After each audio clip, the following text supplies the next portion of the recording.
Hi everyone, I have a new story to read to you today. It's called Stone Soup. This is a classic. It was written by Jess Stockham. That is the author of the story. It does not have an illustrator listed, which means that Jess Stockham not only wrote the words as the author, but also drew the pictures as the illustrator. I hope you enjoyed today's story.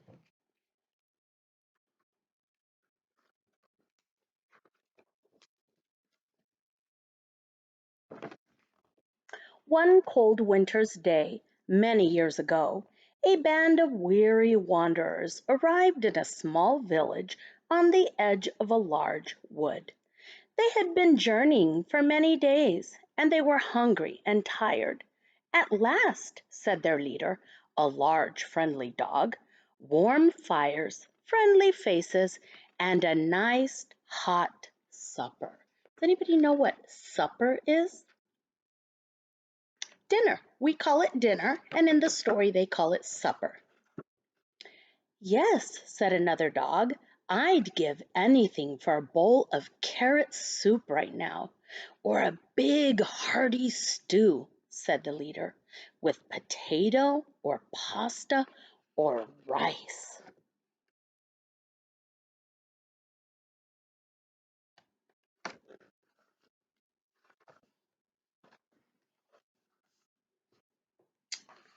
As they started to unpack their belongings for the night, however, they noticed that the village was very quiet and seemed empty. So see, this picture opens up and you see somebody looking out. Not many lights at the windows, said one, and there is no smoke from the chimneys. There's no one about, added the leader. I wonder what's wrong. Do you see them pulling out their pot, getting it ready? But yet they don't really see much going on. Oh, this door opens too, look. You open the door, there's somebody else there peeking out.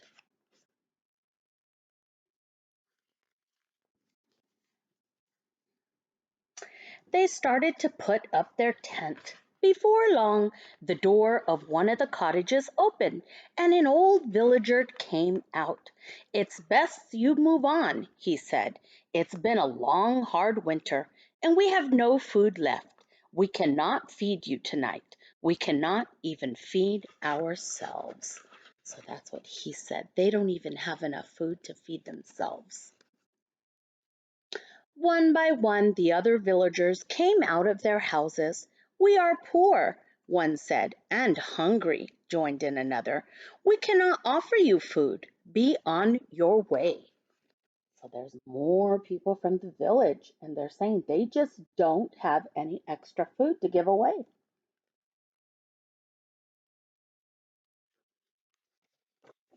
Looks like her purse opens up right here, look. Opens up and it's empty. There's nothing in there, which shows they don't have any money in there. "Don't you worry about that," said the leader. "We're going to have a hearty stone soup. There will be enough for you too, if you like." "I've never heard of stone soup," said the older villager. "Is it good?"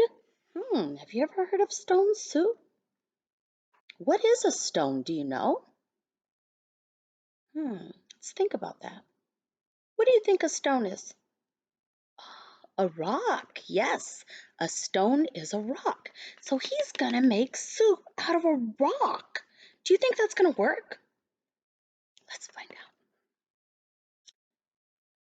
Good, said the leader. It's the most delicious soup you will ever taste. It's hot, tasty, and filling. All we need is some wood for a fire. "Well," answered the villagers, "we may have a little wood in return for a bowl of your most delicious stone soup." So look, the villagers going to get some wood, and they said they're willing to pitch in a little bit of wood so they can have a bowl of the soup. Does that sound like a good deal? I think so. And look, she opens it up, and there's some wood in there that she's willing to share.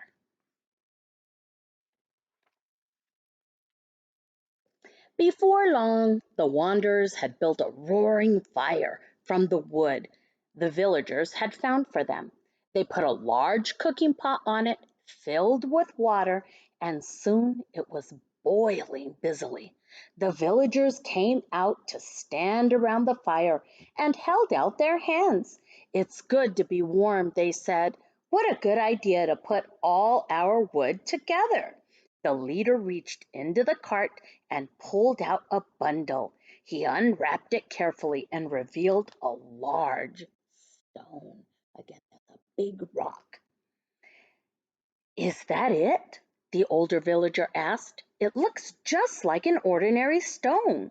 Have we wasted our precious firewood for that?" "This is no ordinary stone," said the leader. "It's a stone soup stone." And he dropped it into the boiling water. There they are. He dropped it into the boiling water. And if you look, there it is. See? He unwrapped it. There's that big stone that he's going to put into the pot with the boiling water.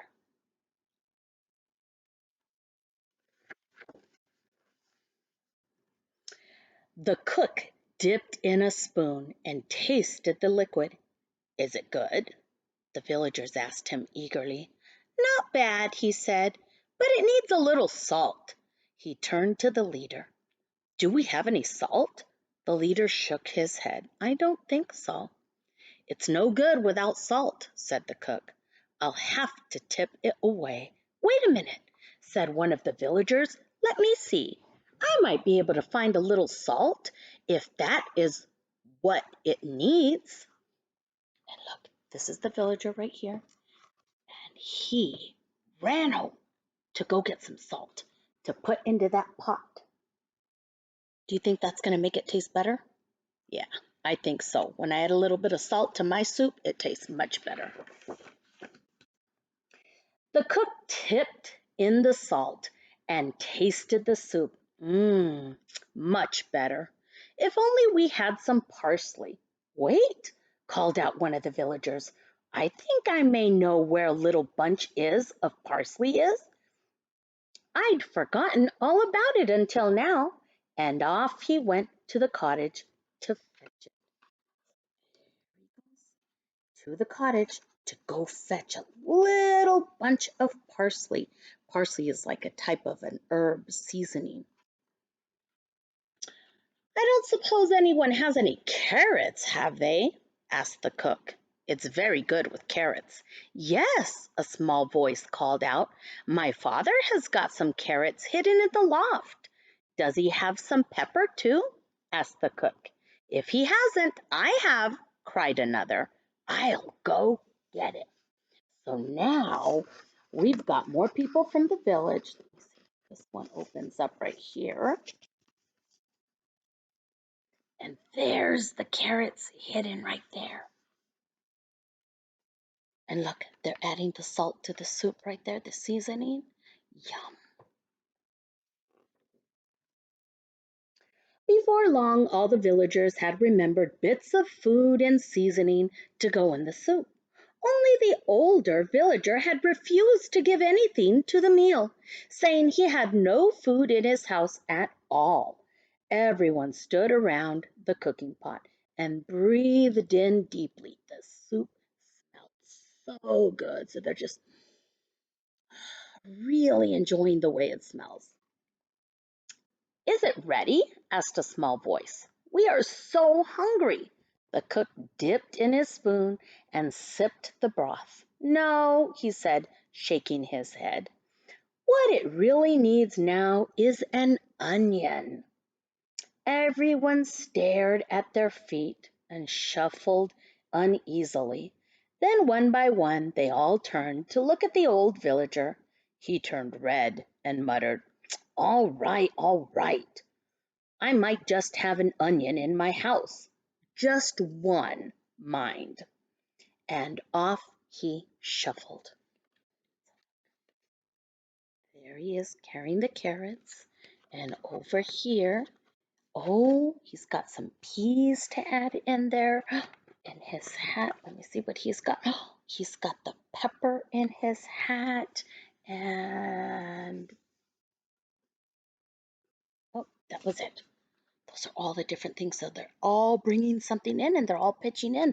Look, there's the parsley right there that they're going to add into the season to season the soup. After a while, the old villager returned, carrying the biggest onion you could wish for. Everyone cheered as the cook chopped it up and threw it into the soup. Even the old villager smiled a little. See that big old onion? And look, if you look inside the pot, you can still see that stone in there.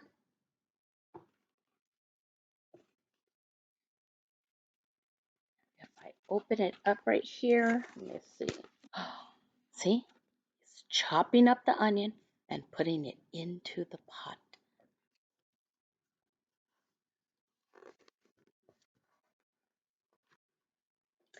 Everyone at that feast swore that it was the finest soup they had ever tasted. It was piping hot, rich, and filling, and there was enough for everyone to have at least three bowls full. Three. One, two, three bowls full. After they stood After they had eaten their fill, the villagers brought out their fiddles and their flutes and danced late into the night. So they started celebrating. Look at how happy they are. They all got to eat. They're nice and full, and their soup was so good. Next morning, the wanderers packed up to leave. Won't you stay a little longer? The villagers begged. The leader reached into the cart and brought out the stone, wrapped once again in its bag.